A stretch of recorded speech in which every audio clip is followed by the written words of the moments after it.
चलिए चलिए आज क्लास 11 का फिजिक्स देखते हैं बाबू, ठीक है। जस्ट अभी हम लोग यार बेसिक मैथमेटिक्स और वेक्टर और यूनिट एंड डायमेंशन बहुत अच्छे तरीके से निपटाने के बाद आपका असली का जो फिजिक्स है ना यार, जो फिजिक्स का फील आएगा यहाँ से आएगा, ठीक है। यार पहले हम देखते हैं यार फिजिक्स का पूरा मैप 11 और 12 का, कि हम लोग अभी कहाँ पर स्टेक कर रहे हैं, ठीक है। तो फिजिक्स बता दें आपको यार कि पूरा 11 क्लास से फिजिक्स में यार इसको डिवाइड करते हैं। 11th क्लास यहां पर 12th क्लास। 11 क्लास के अंदर कौन कौन सा चैप्टर पढ़ना आप सभी को? पहला पढ़ना है यार, लाइट को ऑफ कर देता है फैन को, ठीक है। देखिए पहला पढ़ना है यार आपको मैकेनिक्स, ओके। दूसरा आपका हीट, तीसरा साउंड वेव, चौथा पढ़ना है फ्लूइड मैकेनिक्स,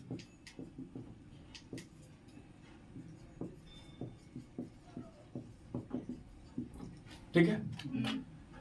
12 के अंदर देखते क्या पढ़ना है। पहला पढ़ना है इलेक्ट्रोस्टैटिक्स,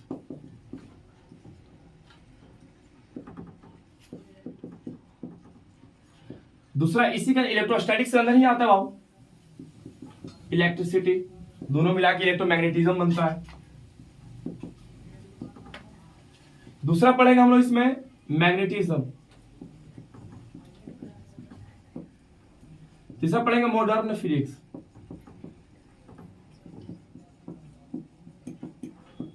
और चौथा पढ़ेंगे ऑप्टिक्स। जान लीजिएगा ये पूरा क्लास 11 का रहा फिजिक्स बाबू, ये क्लास 12 का फिजिक्स रहा। और हम लोग देखेंगे यहां पर कि हम लोग अभी कहां पर है। 3 चैप्टर अच्छे से निपटा देने के बाद वेक्टर, बेसिक मैथमेटिक्स चैप्टर नहीं बोल सकते इसको बाबू, कैलकुलेशन का भी क्वेश्चन इसमें किए हम लोग, और यूनिट एंड डायमेंशन इसमें सीखे बाबू कि डायमेंशन एनालिसिस, डायमेंशन कैसे निकालेंगे, सिग्निफिकेंट नंबर, सब चीज देखे बाबू इसमें।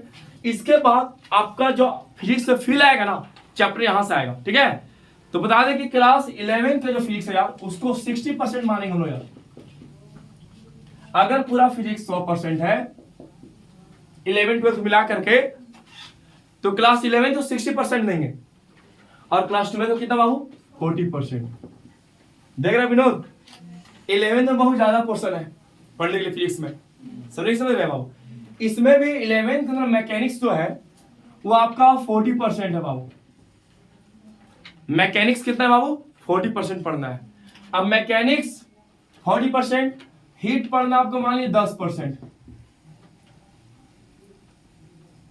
और साउंड वेव पढ़ना आपका 8%। अरे पढ़ना यार पूरा मतलब है चैप्टर को, ठीक है। मतलब 60% को क्लास 11 जो 60% है उसमें इसको कंट्रीब्यूट कर रहे हैं बाबू। और फ्लूइड मैकेनिक्स यार 2%, बहुत ही छोटा है, ठीक है। इसमें आप पढ़िएगा लिक्विड एंड गैस के बारे में, ठीक है। ये मैकेनिक्स ही है बाबू, लेकिन आपको मालूम है बाबू कि जो लिक्विड होता है ना वो फ्लो कर सकता है, गैस भी फ्लो कर सकता है, नहीं गैस नहीं उड़ता बाबू, वो दोनों गैस और लिक्विड दोनों का फ्लूइड के अंदर रखा गया है, ठीक है। तो उसका मैकेनिक्स यार यहाँ पढ़ेंगे हम लोग फ्लूइड मैकेनिक्स में। और रिगिड वाला पार्ट जैसे तुम्हारा सॉलिड हो गया बाबू, सॉलिड उसको पढ़ लेंगे यहाँ पर, नहीं समझे, सॉलिड वाला पोर्शन बाबू 3 स्टेट होता है ना, सॉलिड लिक्विड गैस। तो सॉलिड के बाद आप कहां पढ़ लेंगे वो मैकेनिक्स के अंदर, यहां पढ़ लेंगे वो क्या लिक्विड और गैस का मोशन देखेंगे एक्चुअली में, मैकेनिक्स में तो मोशन होता है। तो तू देखा यार कि 12th से ज्यादा टफ होने वाला है क्या 11th, याद रखिएगा, और लेकिन मजा आएगा। आप ध्यान दीजिएगा, ठीक है सर। मैकेनिक्स है, हीट है, साउंड वेव है, फ्लूइड मैकेनिक्स है। तो अब तो यार ये तो समझ में आ गया ना कुछ कुछ, ठीक है। अभी तो चैप्टर पढ़ाई नहीं है, अभी पढ़ाएंगे, पहले मैकेनिक्स से शुरू करेंगे हम लोग। और जो पूरा सिलेबस का 40% है। और ये मत सोचिए कितना लोग सोचता है यार क्या कि फिजिक्स का मतलब ऐसे क्या करेंगे कि 11th में हम ना पढ़ेंगे 12th डायरेक्ट पढ़ेंगे, आप लोग बोल भी रहे थे, ठीक है। लेकिन आपको बता दें कि बिना इसके आप इसको नहीं समझ सकते हैं। समझना इम्पॉसिबल है यार, मुश्किल है, बहुत मुश्किल है। आपको अगर ये समझना हो तो इसको फिर सीखना होगा आपको कहीं ना कहीं से। तो this is very important for class 11, for class also 12th। अगर हम बात करें इलेक्ट्रोस्टैटिक्स, इसमें 4 चीज पढ़ना है। पहला पढ़ना है इलेक्ट्रोस्टैटिक्स, दूसरा गॉस लॉ पढ़ना है, तीसरा पढ़ना आपका पोटेंशियल, और फिर पढ़ना कैपेसिटर। 4 चैप्टर इसके अंदर है। अभी मत समझना कि मैकेनिक्स वो चैप्टर है, नहीं बाबू, ये पार्ट है फिजिक्स का। इसके अंदर 6-7 चैप्टर खत्म कर देंगे बाबू, ठीक है, 6-7 चैप्टर में मैकेनिक्स के अंदर आएगा। अब हीट की रिगार्डिंग बहुत थर्मोडायनेमिक्स, जैसे चैप्टर डिवाइड किया गया। जैसे अगर लाइट की रिगार्डिंग आप पढ़ते हैं उसे बोलते हैं ऑप्टिक्स, जहां पर आप मोशन की रिगार्डिंग पढ़ते हैं उसे बोलते हैं मैकेनिक्स, और जहां पर मान लिया आप मतलब कि हीट की रिगार्डिंग पढ़ेंगे उसे बोलेंगे थर्मोडायनेमिक्स। नहीं समझ में क्या बोले, सबको डिवाइड किया गया फिजिक्स के अंदर। अगर हम बात करें मैग्नेटिज्म, क्लास 10 आप पढ़े होंगे मैग्नेटिज्म के बारे में थोड़ा सा, ऑस्टर्ड एक्सपेरिमेंट, इलेक्ट्रिक मोटर, ठीक है, तो वही चीज वो यहां पर पढ़ना फिर डिटेल में। मॉडर्न फिजिक्स, सेमी कंडक्टर, सब जितना भी चीज आएगा सबका आएगा, ये सब पढ़ना है तुमको, ठीक है। ऑप्टिक्स तो समझ रहे हैं। इसका अरेंजमेंट क्या है, ये तुम्हारा यार 15% है, इलेक्ट्रोस्टैटिक्स एंड इलेक्ट्रिसिटी। इसके अंदर 4 चीज आएगा, 4 chapter, 4 portion, electrostatics, Gauss law, और फिर तो कैपेसिटर, पोटेंशियल। फिर बता रहे कि मैग्नेटिज्म तुम्हारा 12% देंगे, इसको हम यहाँ 40% डिवाइड करें इसको, ठीक है। इसको देंगे हम मान लीजिए कि 8%, और इसको देंगे 5%, 8 5 13 और 12 25 और 15 40। समझ में आएगी? तो इस प्रकार से इसमें यार सबसे इंपोर्टेंट तुम्हारा क्या ये है। अब बता रहे यार जो ऑप्टिक्स क्लास 12 के अंदर है, इसको आप कहीं पर भी पढ़ सकते हैं, चाहे सबसे लास्ट में पढ़िए चाहे तो ऊपर में पढ़िए, सबसे आगे पढ़ लीजिए इसको। इसका कोई भी चैप्टर साथ लिंक नहीं है, लेकिन आप इसके सीक्वेंस को नहीं गड़बड़ा सकते हैं कि आप पहले ये पढ़ लीजिए मैग्नेटिज्म, तब ये पढ़ेंगे, तब ये ऐसा नहीं होता बाबू। इसमें आपको सीक्वेंस ऑर्डर को फॉलो करना होगा। पहले आपको इलेक्ट्रोस्टैटिक्स पढ़ना होगा, फिर इलेक्ट्रिसिटी वो पढ़ लेंगे आप, उसके बाद मैग्नेटिज्म, तभी आपको मॉडर्न फिजिक्स, मतलब यार ऑर्डर में लिखा हुआ है। समझे नहीं समझे? खैर छोड़िए, हम 12th में भी चर्चा नहीं करेंगे, हम अभी चर्चा करना किस पर, 11th के पास, ठीक है। तो 11th में यार पहले पढ़ना मैकेनिक्स। क्या पढ़ना बाबू? अब मैकेनिक्स मतलब कि जग अधूरा अधूरा लगे बाबू, है ना, जग सुना सुना लगे, ठीक है। तो उसी प्रकार से यार मैकेनिक्स से बिना फिजिक्स सुना सुना लगेगा बाबू। Physics is the most important branch of mechanics is the most important branch of physics in which we deals about motion, we study about motion, related to motion। हम पढ़ेंगे मोशन के बारे में, कोई भी चीज मोशन में रहेगा, कोई भी चीज मोशन करेगा, इधर उधर जाएगा बाबू। नहीं समझा? अगर हम बात करें बाबू इसके अंदर, ठीक है सर, तो क्या आपको समझ में आया कि नहीं, पहले बताइए। तो मेन आपका फिजिक्स अभी शुरुआत होने वाला है, ठीक है। उसको छुड़ाने के बाद वेक्टर और तुम्हारा बेसिक मैथमेटिक्स और कौन सा यूनिट एंड डायमेंशन छुड़ाने के बाद, इसको निपटा देने के बाद यहाँ पर तुम्हारा मेन फिजिक्स यहाँ शुरुआत हो रहा है। अब देखिएगा क्या इसमें रेस करें, कर दे रेस है, तो लिखिए कैसे आप लोग लिख लीजिएगा, ग्रुप पे डाल लिख लीजिएगा, है बताइए ना उससे। चलिए अब क्या करेंगे आप सुनिएगा, सबसे पहले मैकेनिक्स देखेंगे हम, ठीक है। जानते हैं यार काफी स्टूडेंट क्वेश्चन पूछता है कि सर कौन सा बुक सही रहेगा फिजिक्स का। देखो मैं बताना चाहता है, आप बता दे कि इसे रेस कर दो, सुना रेस कर दो इसको।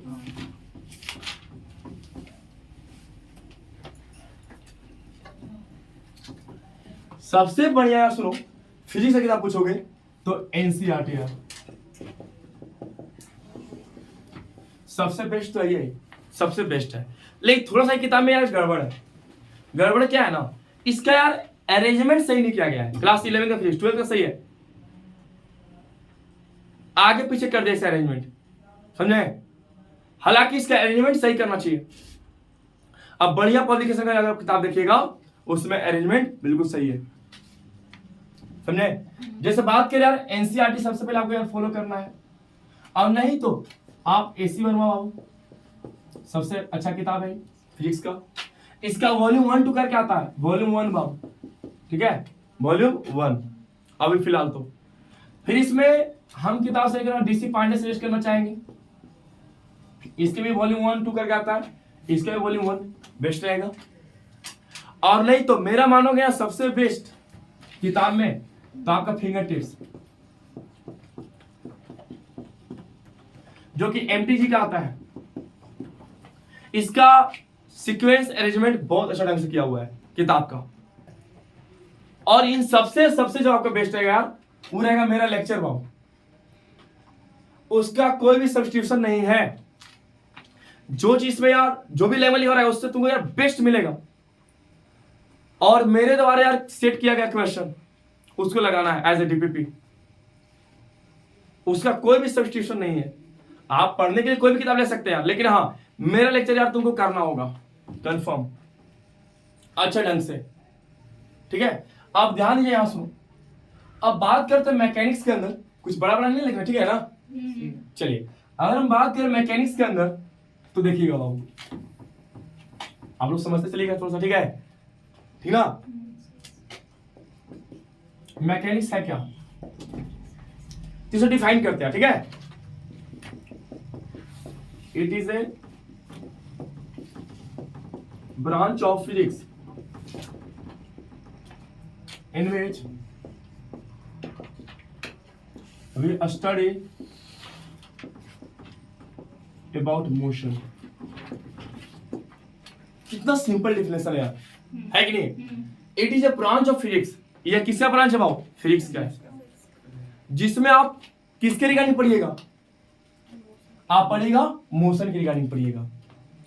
कोई चीज मोशन में रहेगा, गाड़ी मोशन में रहेगा, फैन मोशन में रहेगा, कोई भी चीज मोशन के रिगार्डिंग आप उसको स्टडी कीजिएगा, वो पूरा किस में आएगा, मैकेनिक्स के अंदर आएगा। क्या ऐसा प्रॉब्लम है? नहीं। अरे आवाज आना चाहिए। नहीं। क्या प्रॉब्लम है? नहीं। कोई भी आप मोशन के रिगार्डिंग आप मोशन नहीं भाव, क्या मोशन के रिगार्डिंग आप स्टडी कीजिएगा, वो किसके अंदर आएगा, मैकेनिक्स के अंदर। तो क्लास 9 में आप चैप्टर पढ़े होंगे बाबू, मोशन इन स्ट्रेट लाइन, पढ़े थे ना। दूसरा force and law of motion, gravitation. तो समय बताओ, कार एक स्थान से समय जाता नहीं जाता, अरे मूव कर था वो ऑब्जेक्ट, तो आप क्या देख रहे थे वहां पर, मैकेनिक्स पढ़ लेते आप। क्या पढ़ रहे थे उसमें आप, मैकेनिक्स पढ़ रहे थे। समझ में आया कि नहीं आया? अब देखिए बाबू, मैकेनिक्स को यार 3 भागों में डिवाइड किया गया। पहला काइनेमैटिक्स। काइनेमैटिक्स क्या है, ये फिजिक्स का ही पार्ट है बाबू। आप फिजिक्स बोलोगे किसका, मैकेनिक्स का पार्ट है, तो बोलेंगे it is a part of physics. बोला सही रहेगा, यहाँ पे लिखिए मैकेनिक्स। गर्मी लग रहा है, ऑन कर दे। नहीं सर, कर दे। देखिए it is a part of mechanics. किसका पार्ट है बाबू, ये मैकेनिक्स का पार्ट है। नहीं समझे? इन विच we a study of motion without knowing its causes। ये क्या बोलता है, समझ में आया बाबू? ये बोलता है ना काइनेमैटिक्स यार मैकेनिक्स का पार्ट है, इसमें भी मोशन के मतलब रिलेटेड स्टडी करेंगे हम लोग।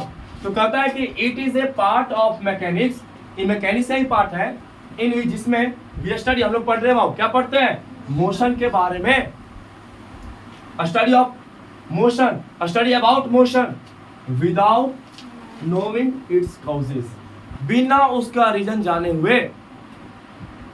बस इसमें यार आपको ऑब्जेक्ट मोशन करेगा, इधर से उधर जाएगा, बट क्यों जा रहा है यहां पर आपको वाई का आंसर नहीं मिलेगा। काइनेमैटिक्स में यहां पर आपको वाई का आंसर नहीं मिलेगा, उसका रीजन नहीं जानना है, बस आपको देखना है कैसे इधर उधर जा रहा है, वो सॉल्व करना है, रीजन नहीं जाना कि क्यों जा रहा है वो, ठीक है। तो उसको बोलेंगे काइनेमैटिक्स। क्या बोलेंगे उसको, काइनेमैटिक्स। तो काइनेमैटिक्स वो क्या है, मैकेनिक्स का ही पार्ट है, जिसमें आप मोशन के रिगार्डिंग तो रहेगा स्टडी, लेकिन वो मोशन क्यों कर रहा है इसके बारे में आंसर यहां पर मालूम नहीं पड़ेगा। समझेंगे, समझे बाबू? बोलिए हाँ या ना? ठीक है। अगर हम बात करें दूसरा पार्ट बाबू, तो दूसरा पार्ट तुम्हारा डायनेमिक्स है बाबू। डायनेमिक्स इसे यूज करना पड़ेगा, यहां देखिए डायनेमिक्स क्या है वो सुनो। It is also part of mechanics, ये भी एक मैकेनिक्स का ही पार्ट है बाबू, ठीक है। यहां पे क्या लिखेंगे, it is a part of